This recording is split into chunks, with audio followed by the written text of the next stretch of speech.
Hi friends, now we are discussing the Inchcape Rock. It is written by Robert Southey. Before starting the poem, I like to tell you about this poem. The poem is about some treacherous rocks near the coast of Scotland. An abbot had kindly placed a bell to warn sailors. Ralph, a wicked pirate, removed the bell out of jealousy but paid the price for his evil. Before starting poem, I like to tell you some icebreakers like prepare a word register related to marine life. Now we have to make some words which is related to marine life. Here one is given, that is sailors. With marine life we can tell the some related words like ships, winds, seabeds, anchor, captain, submarine. Then international waters like international borders, ports, harbors, shipyards, patrol, traveler, sail, ports, starboards, deep sea. Like we can narrate or we can tell some related marine life word register. Second icebreaker is the function of a lighthouse. Here one is given lighthouse, means lighthouse to show the directions. The second useful function of lighthouse is to warn ships about treacherous rocks. Then last function of lighthouse is to sound foghorns in times of poor visibility to warn ships. These some functions lighthouse is doing here. Next question is discuss in pairs the various famous rocks in the world and mention the places where they are. Here students they have to search these famous rocks and its places from internet. I am telling you some here. Balancing rock, it is found in Mahabalipuram. Then second one is Ayers rock, it is found in Central Australia. Then third one is Sikiria rock plateau, it is found in Sri Lanka. Now you have to find its all information from net. Next icebreaker is narrate in the class a story about someone who destroyed or spoiled someone else's good work. This story you have to narrate by your own words. The next is discuss in pairs and group the following expression. Take the help of your teacher. Here 5 expressions are given. Now we have to discuss in group by taking the help of our teacher. As you sow, so shall you reap. Second is crime gets its own punishment. Third is what goes around comes around. Next is tit for tat, and last one is evil digs a pit for others but falls into the same. Here these all above are idioms and proverbs. They all convey the same meanings. If you want to write, I am dictating, write this. All the above are idioms and proverbs. They all convey the same meanings. They all mean that when a person acts with a certain intention, the result will be the same as the action.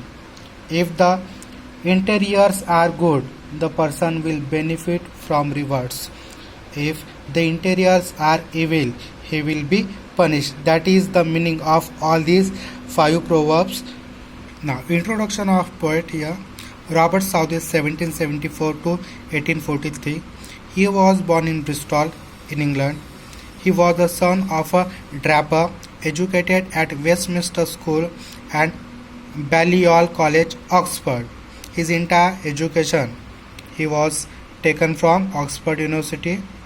He was a poet laureate of England from 1830 to 1843. Some of his short poems like The Scholar, The Battle of Blenheim, Bishop Hatto, The Inchcape Rock, etc. are very popular with the school children. The Inchcape Rock is a ballad. It is the story of the 14th century attempt by the abbot of Aberbrothock to install a warning bell on Inchcape, a notorious sandstone reef about 11 miles 18 km off the east coast of Angus, Scotland, near Dundee and Fife, occupied by the Bell Rock Lighthouse. Saudi was inspired by the legendary story of a pirates who removed the bell on the Inchcape rock placed by the abbot of Aberbrothock. The poem gives us a message that those who do wrong things will meet with due punishment. The Inchcape rock. No steer in the air, no steer in the sea. The ship was as still as she could be. Her sails from heaven received no motion. Her keel was steady in the air. Keel means the long piece of wood or metal along the bottom of a boat that is a part of its frame and helps to keep the boat balanced in the water. The poet Robert Southey begins the poem The Handicap Rock with a sailing ship on calm water on a windless spring's morning. One morning, a ship lay still in the quiet waters. The waves splashes over the Inchcape rocks and Inchcape bell without ringing it. Without either sign or sound of their shock, the waves flowed over the Inchcape rock. So little they rose, so little they fell. They did not move the Inchcape bell. Here in second paragraph, poet expresses his views regarding this ocean. The waves splashes over the Inchcape rocks and Inchcape bell without ringing it. The abbot of Aberbrothock had placed it so the bell's ringing would be heard and sailors could avoid the rocks. Even when the rocks were hidden by high tides, the rough waves would cause the bell to ring. The abbot of Aberbrothock had placed that bell on the Inchcape rock on a buoy in the storm. It floated and swung, and over the waves its warning run. Buoy means floating objects anchored in the sea to mark dangerous places.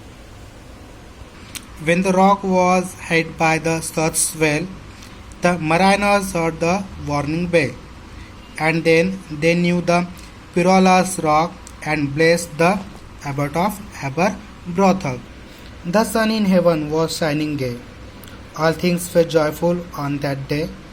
The seabirds screamed as they wheeled round, and there was joyance in their sound. Spring had made everything feel happy, and the seabirds were screaming because it was spring season. It seems as if they were screaming in joy.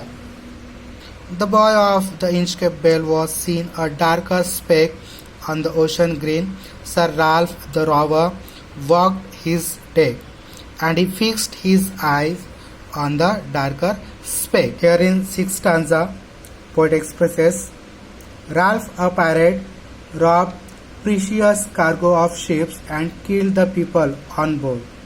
He roamed the seas and had grown rich and powerful.